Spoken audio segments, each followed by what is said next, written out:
The less information you give me, the longer this will last.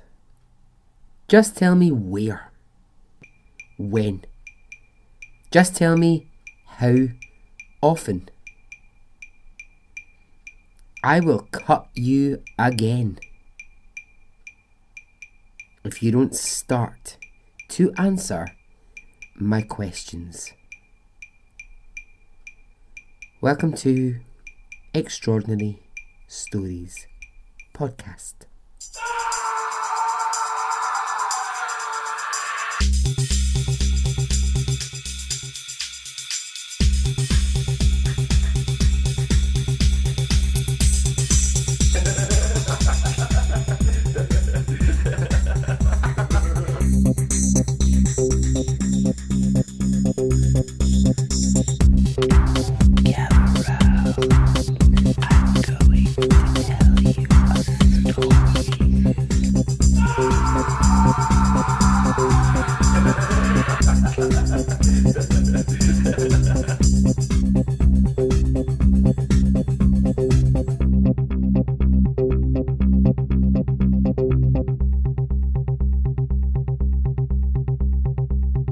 Hey, how are you? Are you well? Are you good? I am. Thank you for your feedback on the Mad Scientist episode. Good feedback from that episode. The crazy husband who chopped his wife into many bits. Loads of you got in touch with do you remember the film Weird Science? That 80s brilliant like cult film. It was so good. Loads of you got in touch sending me pictures of that film. Not that film's about mutilation. It's not about that at all. It's about two horny teenage boys who magic up a woman in their bedroom. But yeah, I had forgotten all about the wonders of Weird Science, and I'm definitely going to be watching it as soon as I can because it is such a good film. Okay, so before we get to the story, let me just do some quick shout-outs. And it's a hello to John Birch. Hello, John, in England. Thank you for listening, John. Thank you for getting in touch. Lovely to have you listening to the podcast. Ambera Tolbert. Hello, Ambera. I am sorry that I called you Amanda during an interaction online. That was my fuck up. I'm sorry. I hate getting anyone's name wrong. I've said it before. I sometimes get Gary. I've had a Harry. I've had a Bernie. You know, it's never good when someone gets your name wrong, and I hate to get anyone's name wrong. So, Ambera Tolbert, hello to you. Shout out to Tomek on Instagram. Cheers, mate. Thank you for getting in touch with some story suggestions. Thank you, Tomek. Very nice. Roxanne. Now, Roxanne, I don't have a last name for you. Roxanne in Los Angeles, who keeps thinking about the Benjamin Kyle case that I did a while ago. Do you remember Benjamin Kyle? He was the one who they found like near a dumpster, the amnesia, was it amnesia, was it not, kind of story. Yep, so Roxanne got in touch with that, thank you. And lastly, new Patreon supporters, hola. Don't know why you're getting a Spanish shout out, but you're getting a hola. Thank you so much for supporting the podcast. Alright then, the story. Proper true crime. Proper crazy shit. Are you ready? Okay, let's go.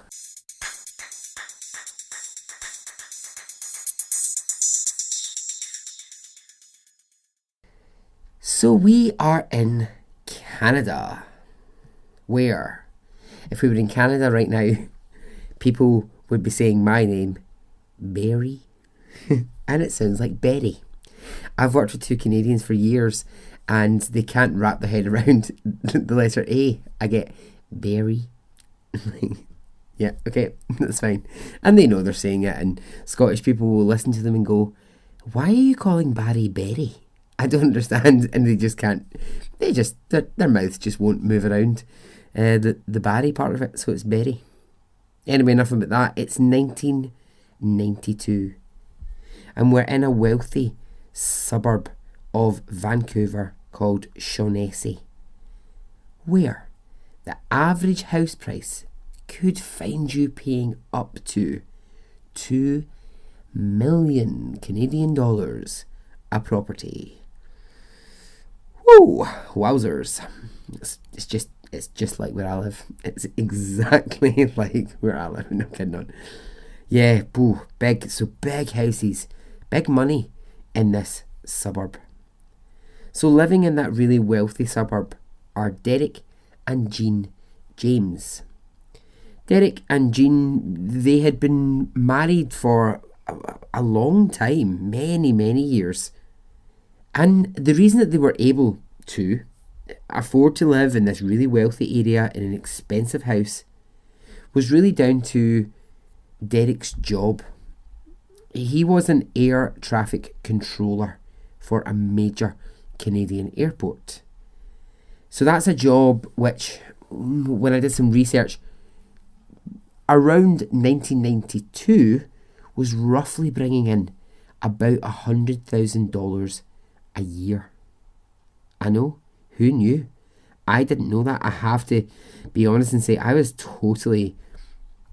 I don't think it's one of those things I'd ever thought, how much does an air traffic controller make? Don't think I'd ever thought of it. But yeah, I was really surprised. I mean, it's a very fucking important job. So of course you would expect that the wage is big. But yeah, so big money. Jean, his wife, she'd once been an air hostess for a really prestigious airline. But Derek was making so much money, she was able to retire really early on. She'd done a little bit of training of other air hostesses, but she'd given that up. She was retired. The couple had one son. His name was Adam. So at the time that we meet them in 1992, they're both in their early 50s. So to fill her days and have a social life of her own, Jean would go out and she'd meet with her many friends for coffee, for drinks, for lunch dates, that kind of malarkey.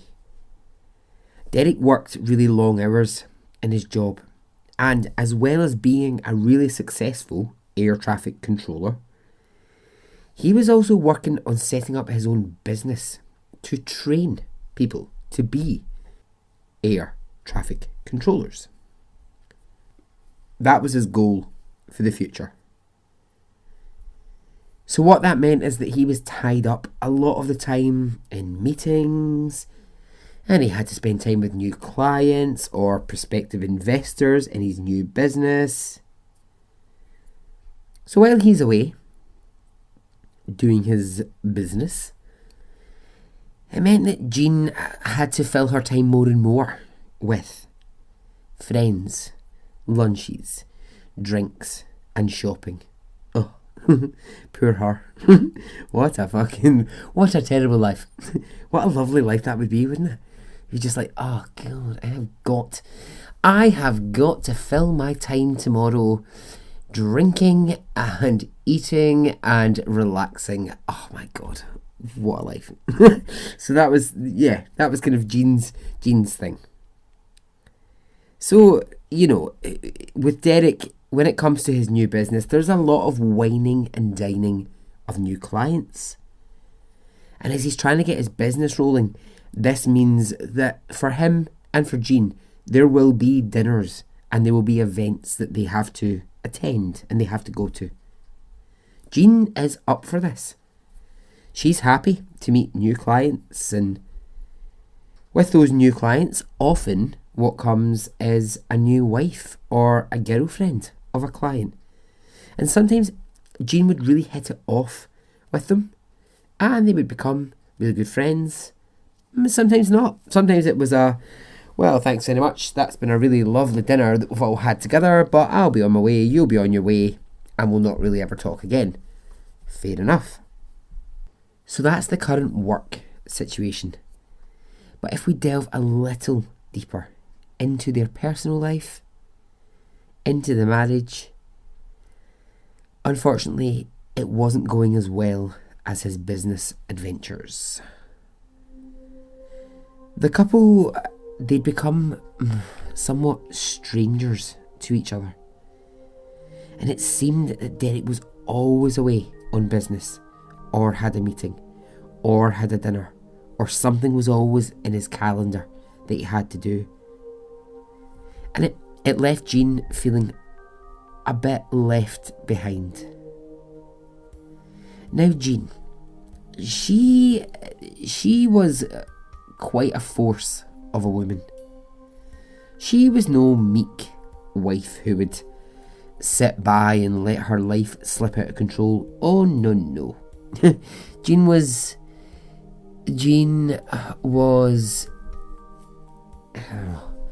I was gonna say Jean was a force to be reckoned with, but I think that phrase needs to go on the list of phrases to not be used. I actually heard it in my head and I was like, oh, force to be reckoned with. It's so bullshit. Again, means nothing. So let's put it on the list along with Ballbuster, Trial of the Century, and All American. Force to be reckoned with. Yeah, we know what it means, but yeah, let's not use force to be reckoned with. Let's just instead say that Jean was fierce and she was in control of her life. I actually winked there at the microphone when I said fierce because I was so happy I hadn't said force to be reckoned with. That was a wink for all of you. That's me winking. But there was one thing that she couldn't control, and that was the nagging, doubting, creeping feeling in her mind that her husband Derek might be having an affair. So she'd thought it for a while. She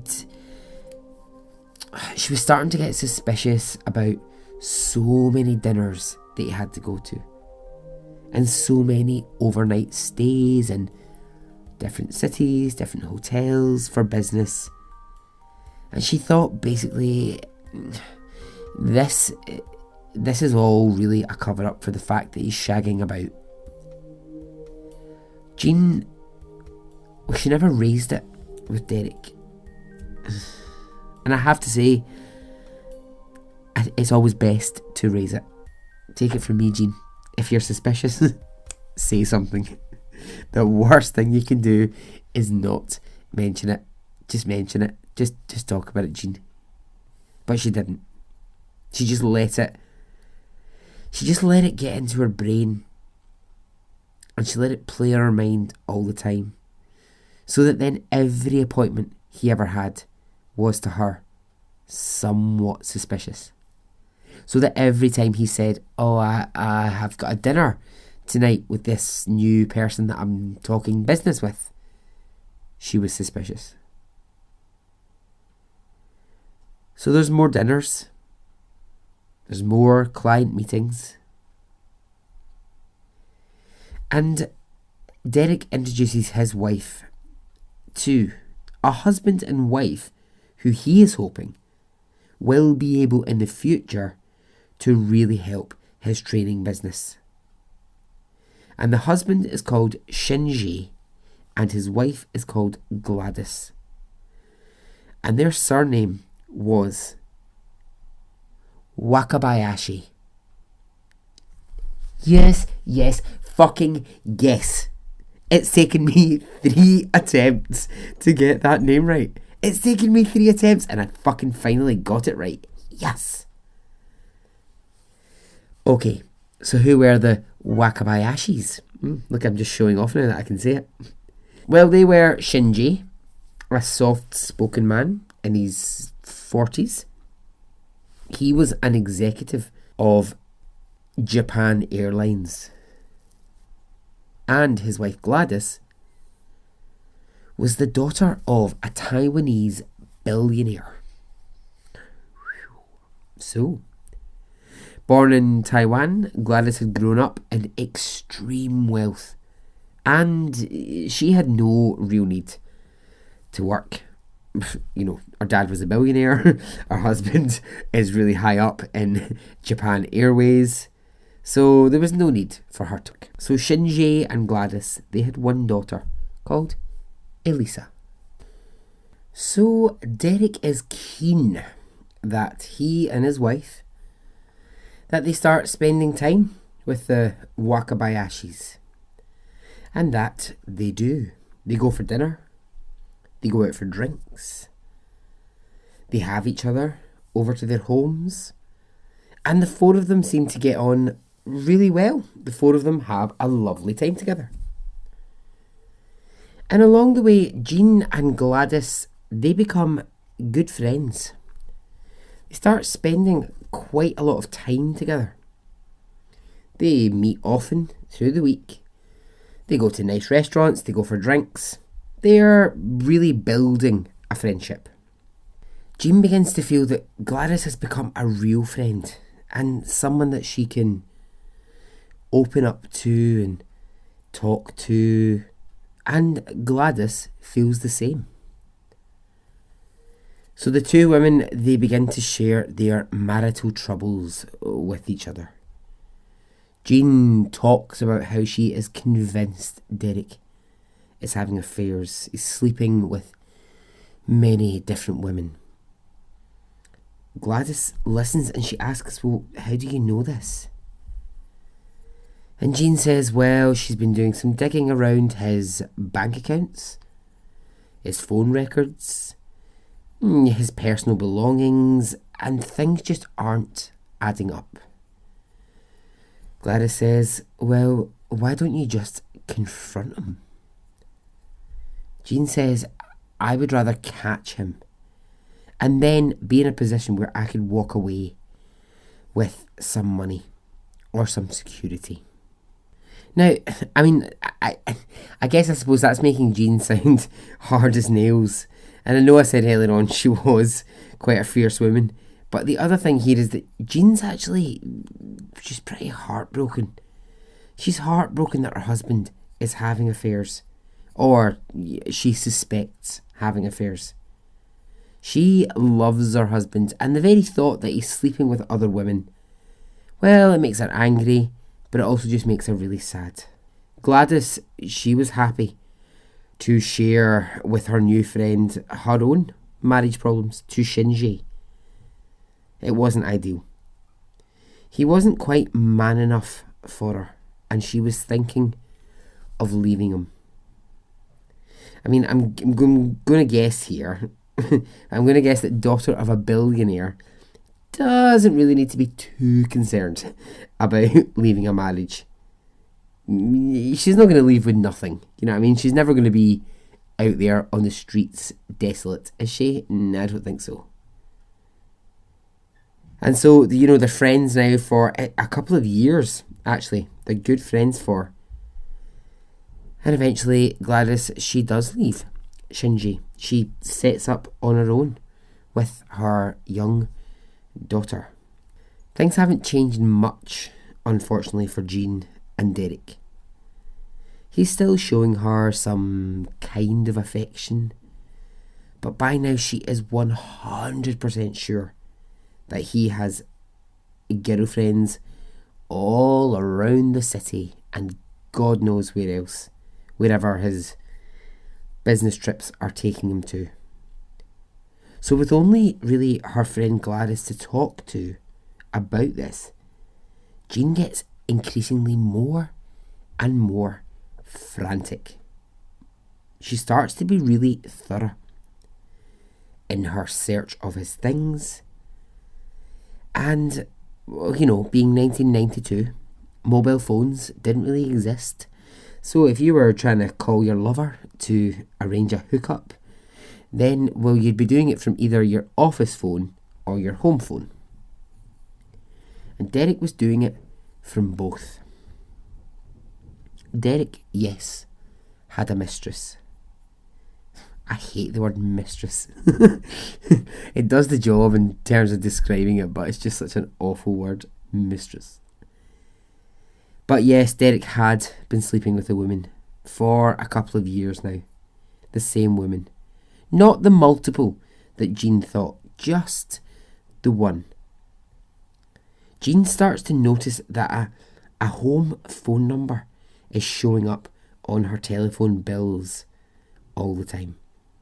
My God, remember the days of actually receiving like a printed telephone bill? What the fuck?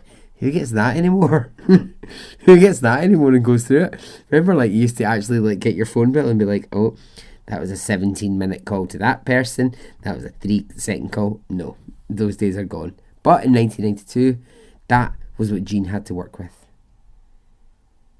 So the same number is appearing again and again and again. But here's the thing.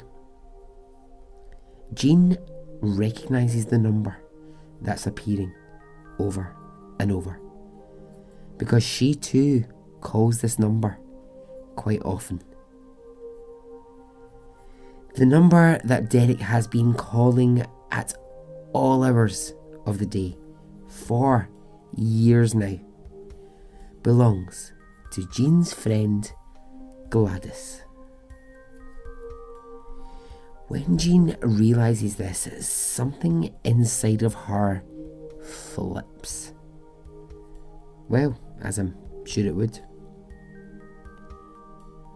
As well as just anger and frustration, Jean feels fucking betrayed and embarrassed that she sat with Gladys for so long, saying to her, oh, I think he's having an affair with the very woman that he was having an affair with. Filled with absolute rage, Jean does the following. She methodically goes through the phone bill and she notes that a call from Derek's office each day around 5 p.m. is made to Gladys's home.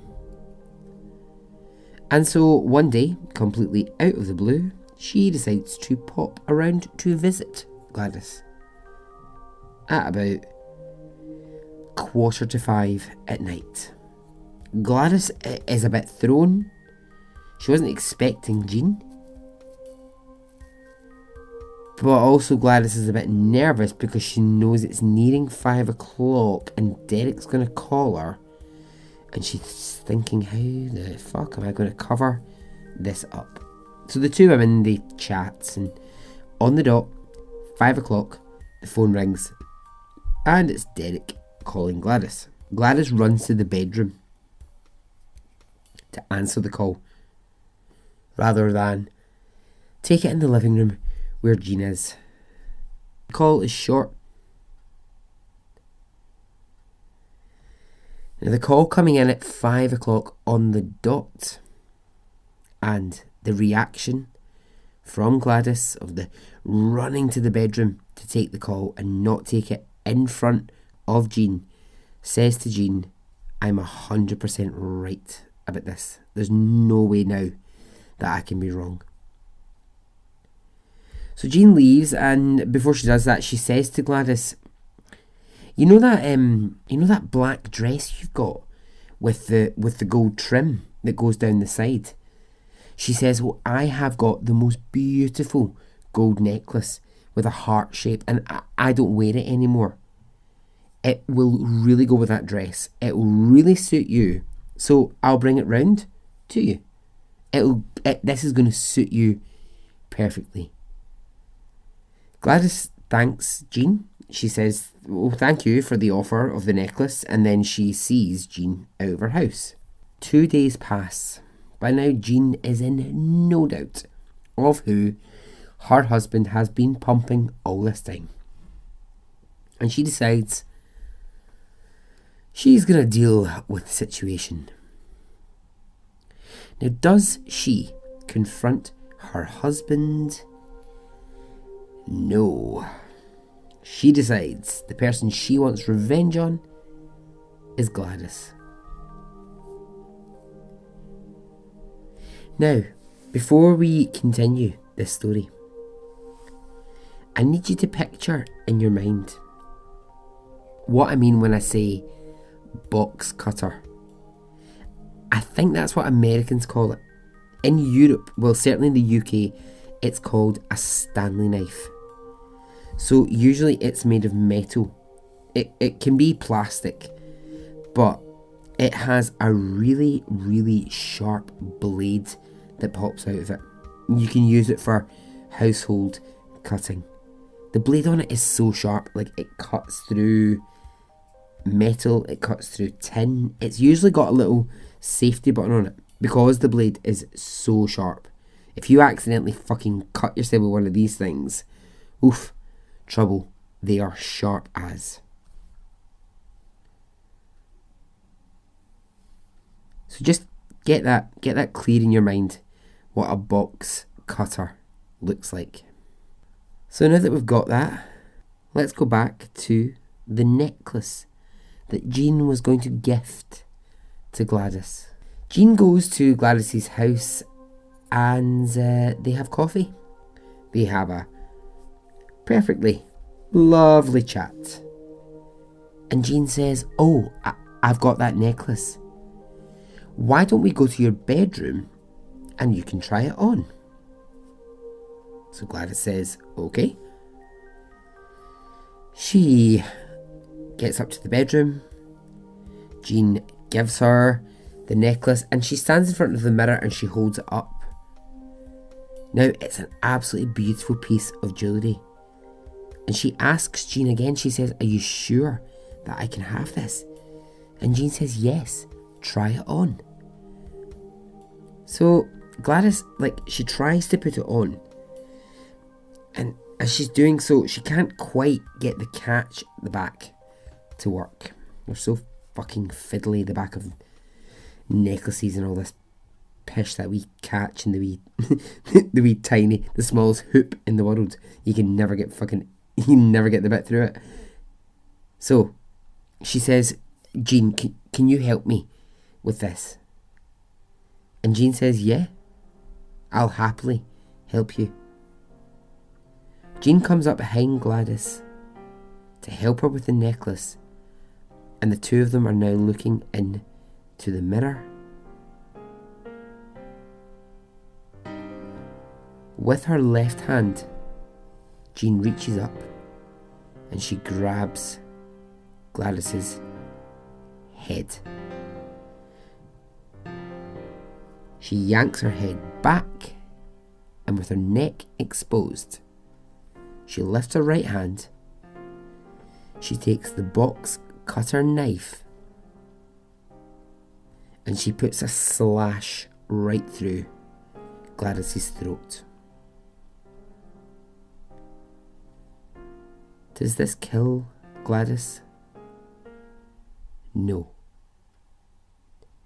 Instead, she falls to the ground, and now she's lying on her back. Jean climbs on top of her, and this is where this already horrible crime gets worse. Jean hadn't intended to kill her friend Gladys straight away, because Jean wanted information.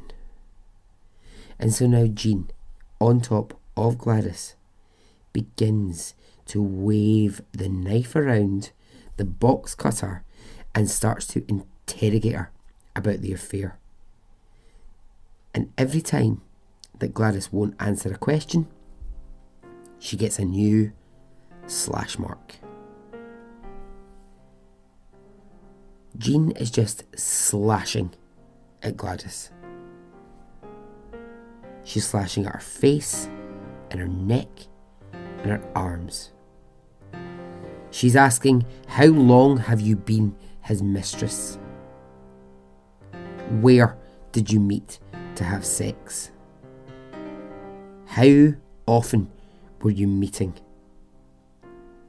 Gladys is struggling to breathe, and Jean, continuing to cut her, says, "The longer it takes for you to answer these questions, the more I will cut you." After a few minutes of questions, and Gladys struggling to breathe. Jean makes one final cut to Gladys's throat, and it's a deep, deep cut. And it's the cut that will kill her.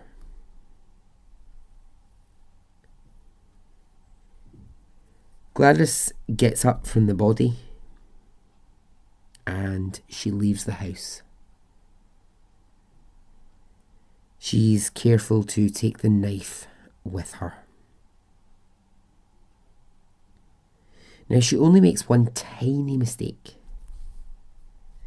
She steps in the blood as she leaves, but she realises quickly what she's done, and she takes off the high-heeled shoes that she was wearing.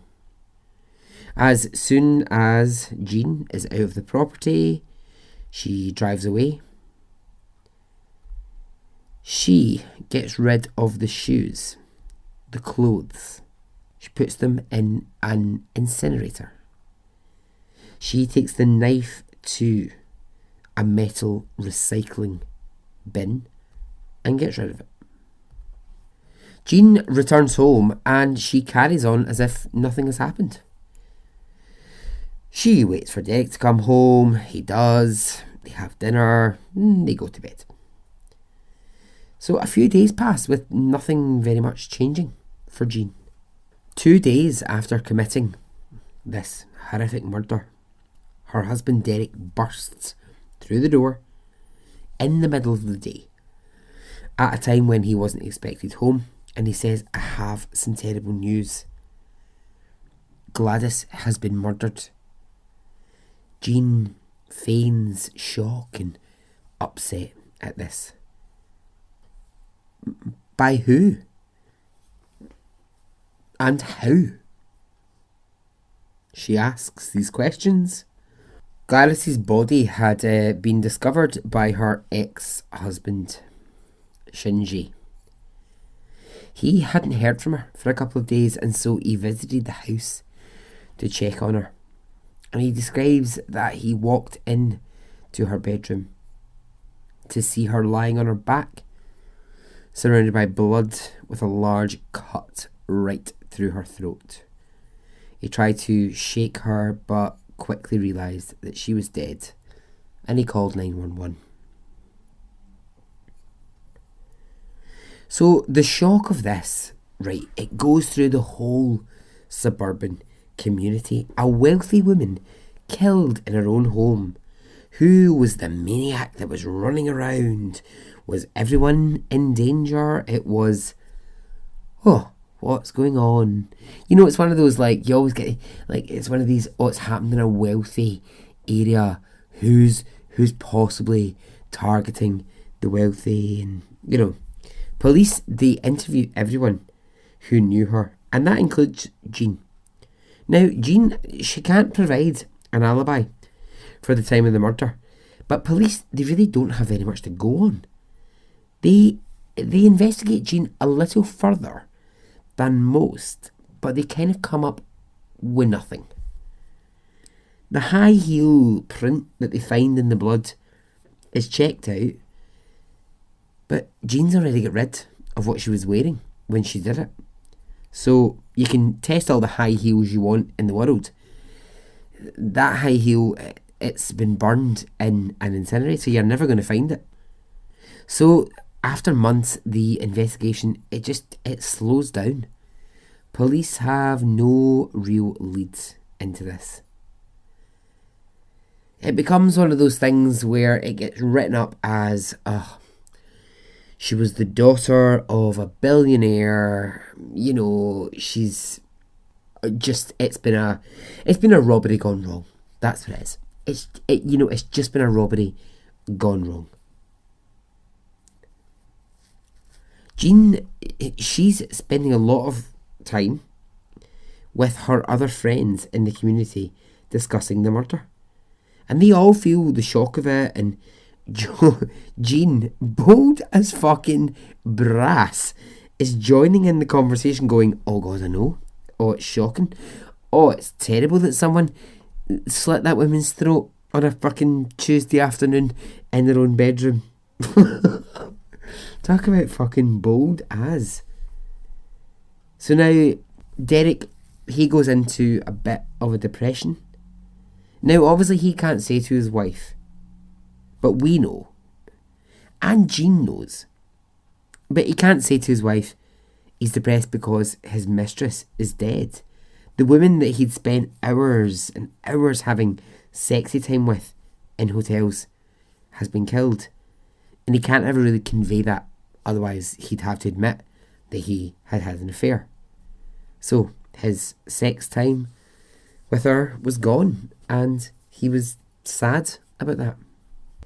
Jean and Derek, they drifted apart, but they never divorced. They just kind of go further and further into living like strangers.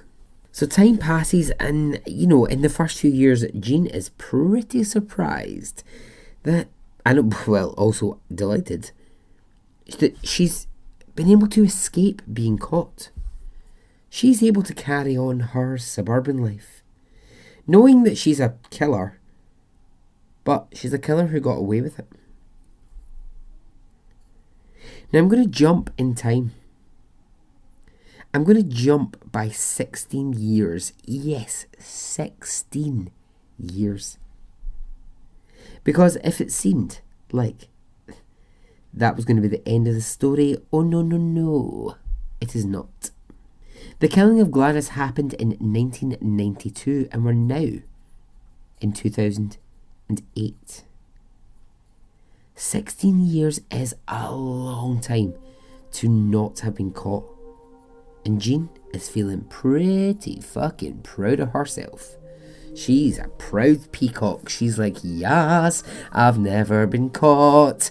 I'm amazing. She's got she's got big ideas about herself. So, she's got this real cocky idea about herself now. She's got this weird thing where she thinks that she's like some sort of criminal mastermind.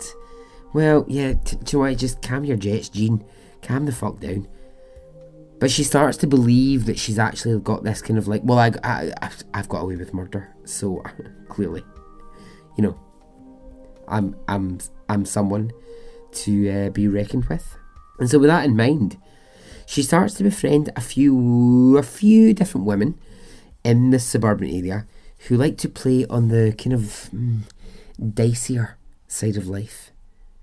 The kind of women who just look like your average middle class housewife, but actually they are dealing in quite dangerous things, but you'd never know it because they're hiding in plain sight, because they just look like your average middle class housewife. So she begins to meet for coffee and drinks a woman who is working for a crime boss, selling bits of drugs here and there, laundering bits of money, small kind of criminal stuff in their area. But the woman that she meets with, the woman that she's sort of become friends with, says to her, but this is bigger. Like this goes big into the city. Like we're talking major crime here. But, in this small suburb, we're just dealing low level. We're talking a wee bit of laundering here and there.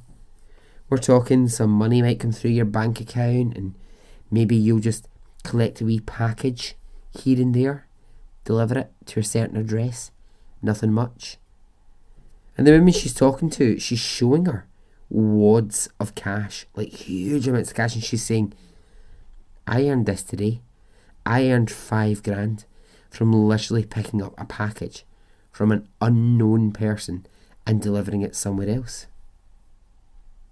And of course, Jean, thinking, well, I've gotten away with murder, and I am quite frankly a criminal mastermind.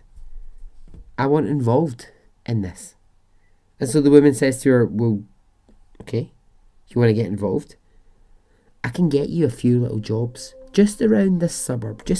We'll keep it small to start with, nothing big. So Jean starts. And it is just things like She gets a message to go and collect a package from a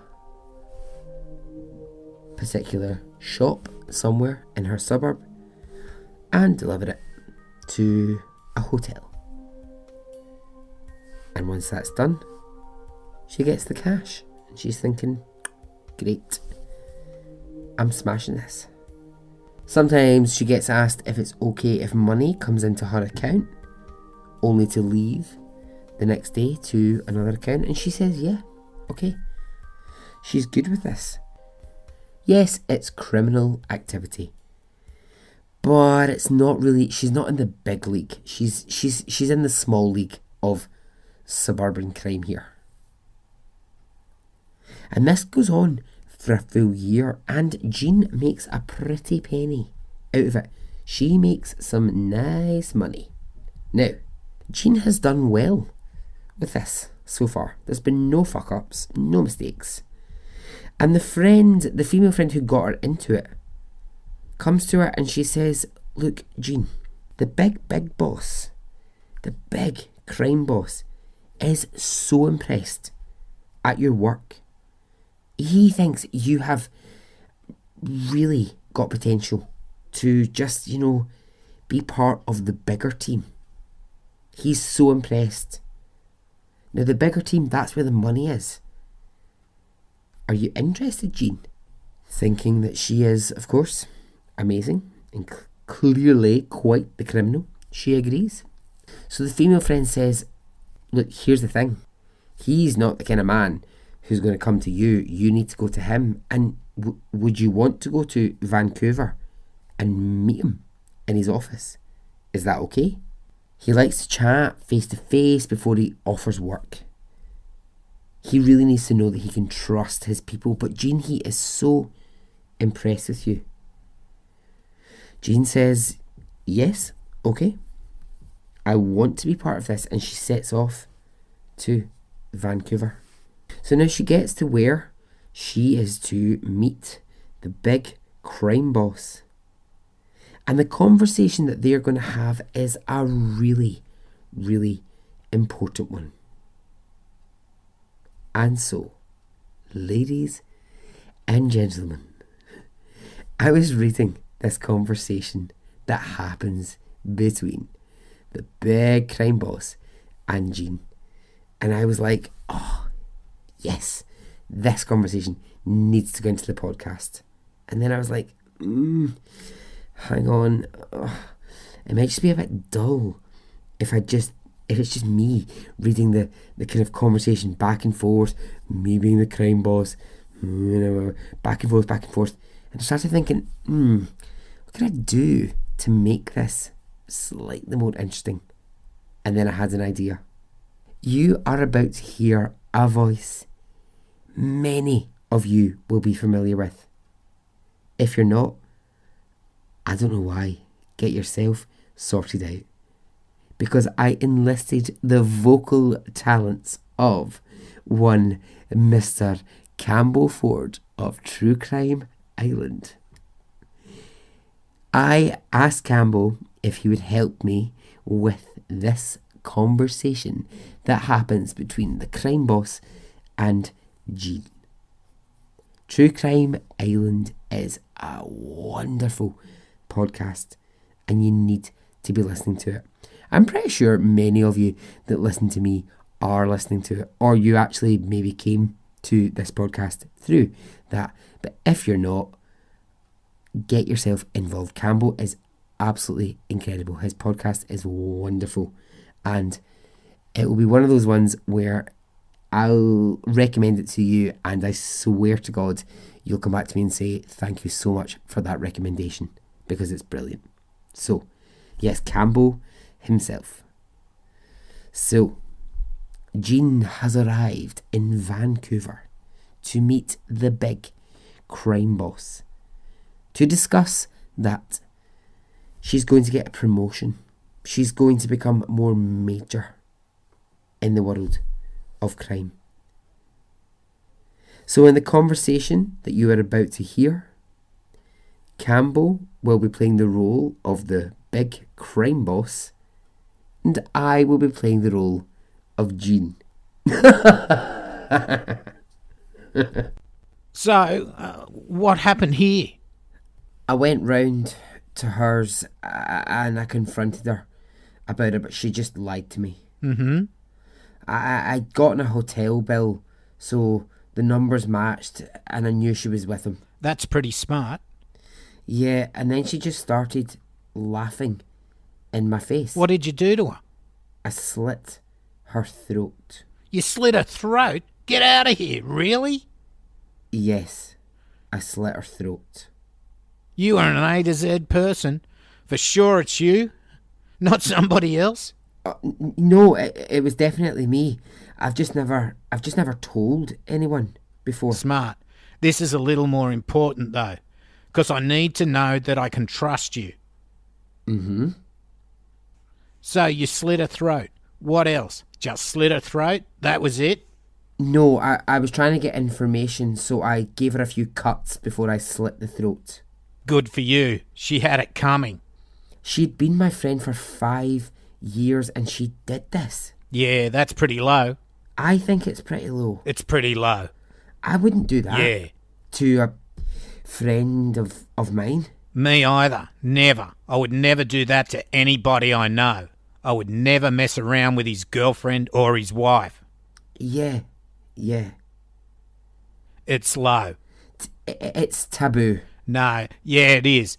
You're preaching to the converted. I couldn't agree with you more. That's pretty nasty. Your best friend. It's like what do they call that? It's like a bad movie, right? Yeah, it is. So then, what did you do with her? Did you? Yeah, I just left her there. You just left her there? Yeah. And where's there? In her house. In her house? Yeah. No one saw you, obviously. No, I was very, very careful. I would think, or you probably wouldn't be here if they did see it. Yeah, that's true. What did you do with the knife? I didn't use a knife. You said you slit her throat. I used a box cutter instead of a knife. A box cutter? I like that. That's good. A box cutter. I just assumed that you used a knife. No, a box cutter. What did you do with that? Did you get rid of that? Yeah, I took it to the other side of town. Yeah? I got rid of it. Yeah, I dumped it in a metal dumpster. Okay. And was there any and I just now I just want to make sure you clean this up all good. Yeah, of course. Kind of gives me an idea of your capabilities. Got rid of my clothes. Yeah. I took them, I burned them. That's good. Nobody saw you, obviously, again. No, nobody. And the box cutter, was that hers or yours? Like, did you bring that? Or was it? No, that was mine. The box cutter, that was mine. And again, I'm just, you know what, you've obviously proven you're A to Z, but I just want to see how careful you are. Okay, so that's good. Did you get jacked up for this? No, never. The cops arrest you or anything? Or did they, you or... No, the cops came round a few times. There were some questions. They checked up on me, but there was never enough proof to ever prove that I had anything to do with it.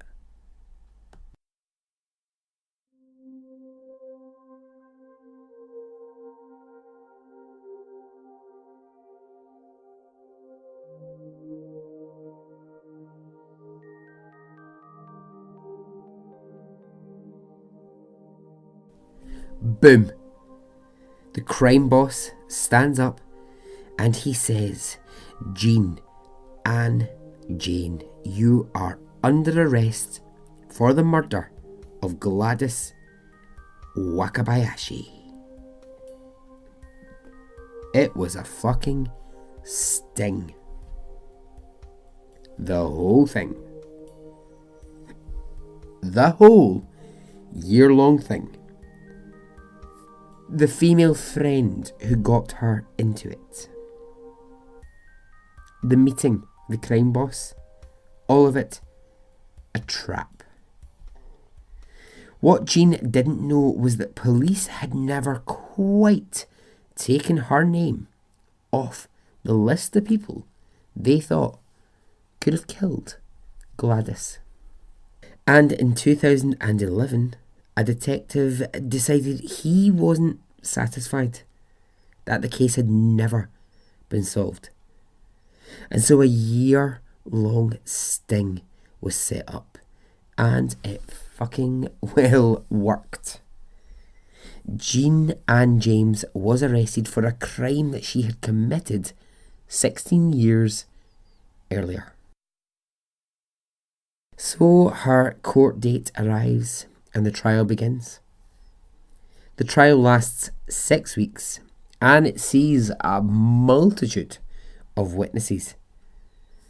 Derek, her husband, he openly admits in court to the affair with Gladys.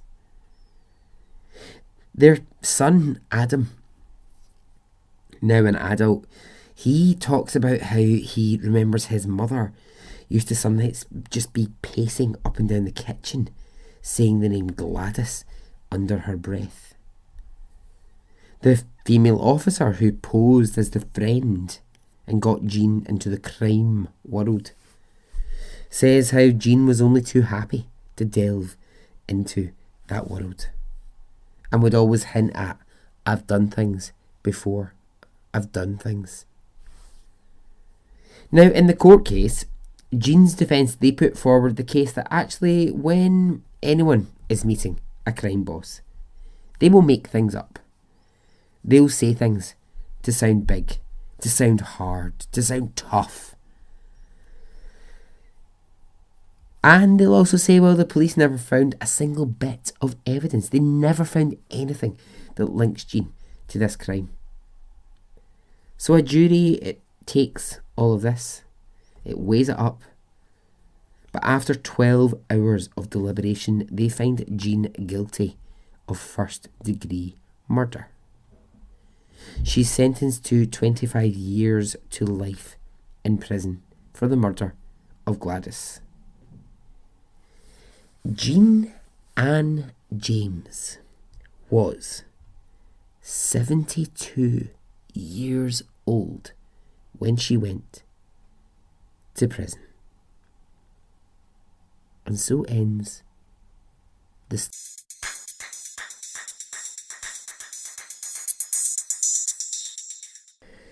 I hope you enjoyed that.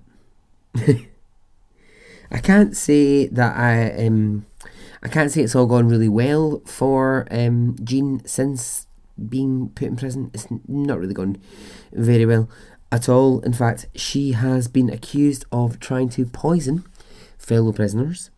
She has had real problems with her. She tried to fight the system because her and Derek, her husband, they never actually divorced, and so she wanted to see Derek, but she wanted to see Derek for like conjugal visits, and the court system was like, no thanks.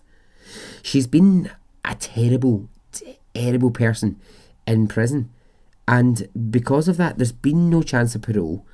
She's not allowed the conjugal visits, and the fact that she was potentially trying to poison people, it's really just sent her further back. So the truth of it is, actually, Jean Ann James is never really, unless a miracle happens, is never going to get out of prison until she's dead. That's really kind of what we're looking at there. But, you know, if the punishment fits the crime, this is one of these weird ones where I look at it and I go, I don't really know who. So I feel like everyone was a bit of a victim. Well, maybe not Derek. He was just putting his cock about wherever he wanted it to go. I don't know if he was the victim, but I do think Jean was a bit of a victim within this. Obviously, Gladys was the real victim within it. But it's one of those complicated ones where you go, well, You know, he was obviously just a dick. He was just, you know, shagging about and doing whatever he wanted to do. But do I have any sympathy for Gene? I don't really have any sympathy, because I think there's always ways to deal with shit that's got to be better than taking a knife to someone's throat. So there's, and then thinking you're a master criminal years later. So anyway, let me know what you think. If you would like to hear my terrible attempts at that surname, Wakabayashi, which I can now say, you can find those.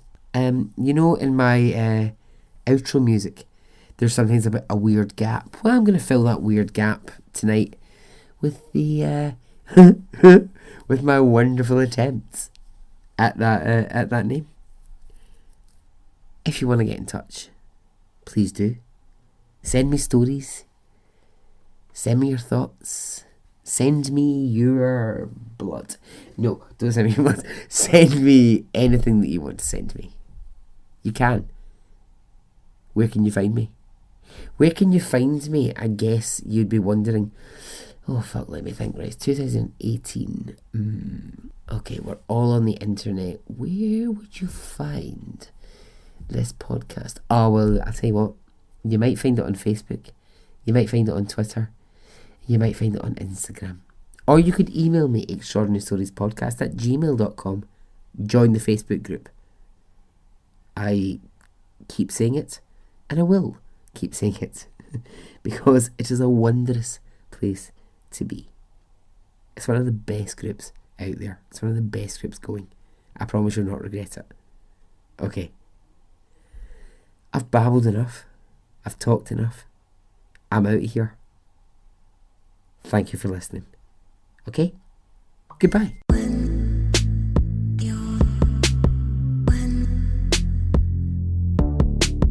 Do you get mad when listening to true crime? Well, so do I.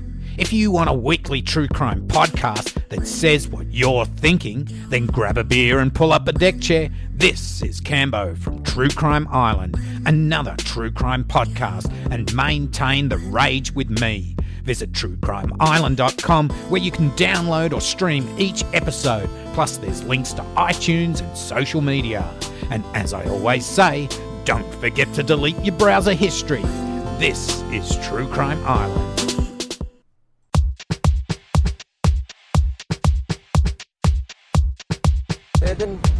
It didn't affect me really one way or the other.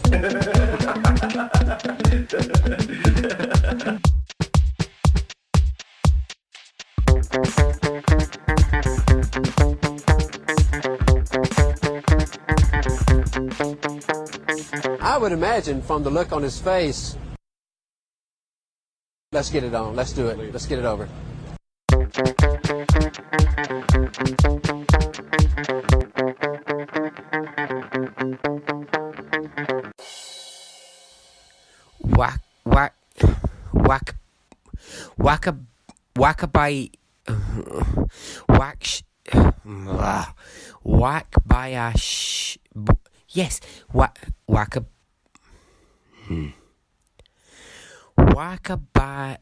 Say it slowly. Wakabayashi. Right, fast. Wakabayashi. Got it. Wakabayashi. Right, keep saying it. Wakabayashi. Oh, Wakabayashi. Wakabayashi.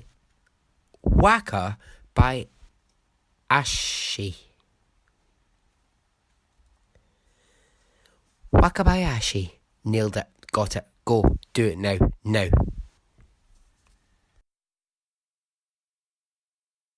Let's get it on, let's do it, let's get it over.